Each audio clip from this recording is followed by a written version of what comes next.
Good morning. This is your AI News Bulletin for August 9th, 2026. Here are today's top stories, leading off with an Amazon-backed power plant that could become the country's biggest single polluter. An Amazon-owned data center, site in West Texas, has received a permit to emit up to 33 million tons of CO2, more than the largest coal plant in the United States. OpenAI has acquired NextSlide, a startup that turns prompts and documents into editable presentations, with the team now working on ChatGPT. Foreign institutional investor money is rotating out of AI-heavy markets like Taiwan and South Korea and returning to India, raising the question of whether the AI trade has peaked. Wired has published a guide on how to disable Gemini AI features in Gmail and Google Docs, including a Chrome extension that hides AI elements across Google productivity apps. Now let's go deeper on today's top 3, starting with our top story. Amazon has invested in a natural gas power plant in Pecos County, Texas, to power a new data center.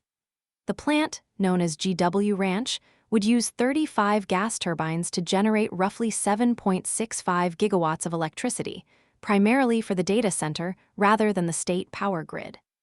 According to the environmental tracking group CleanView, the site received a permit from Texas, allowing emissions of up to 33 million tons of CO2 per year. That is more than even the largest coal plant in the United States. Plants rarely emit at their full permitted levels, but the scale of the allowance is notable. Amazon confirmed it purchased the site and plans to buy power from the plant. This fits a broader pattern. Meta and Google have also started building their own power plants, turning to gas and coal as AI data center demand surges. The Trump administration has moved to lift restrictions on such facilities. Even at a fraction of its permitted output, the plant would represent a setback for Amazon's climate pledge, which commits the company to carbon neutrality. Next up, OpenAI has acquired NextSlide, a startup that built a tool for turning prompts, notes, and documents into polished, editable presentations. NextSlide's founder, Ahmed Bishrai, announced the move in a note on LinkedIn, saying the acquisition actually took place earlier this year and the announcement was delayed by a few months. The NextSlide team is now working on ChatGPT. Bishrai said the startup's mission was to make visual communication more accessible, and that joining OpenAI would let the team continue that work at a larger scale. The financial terms were not disclosed. This is not Bishrai's first acquisition. He previously co-founded Caper AI, a smart cart and cashierless checkout startup that Instacart acquired in 2021. The deal signals OpenAI's continued push into productivity tools, adding presentation capabilities to a product suite that already handles text, code, and image generation. And finally, a report from India Today highlights a shift in global investment flows.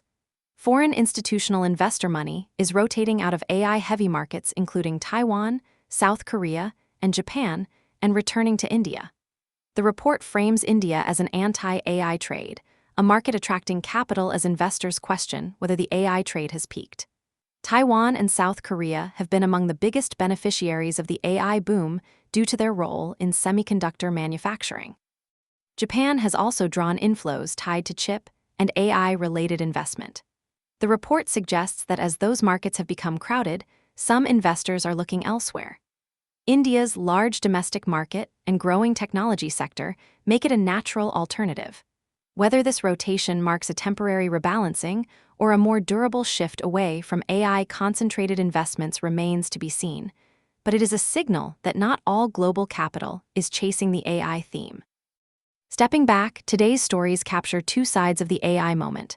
The infrastructure build-out is accelerating, with Amazon backing a gas plant that could outpollute the biggest coal facilities in the country. At the same time, some global capital is beginning to question the trade, rotating into markets less exposed to AI. And the tools themselves keep arriving, whether you want them or not. That's your AI News Bulletin for August 9th, 2026. See you tomorrow.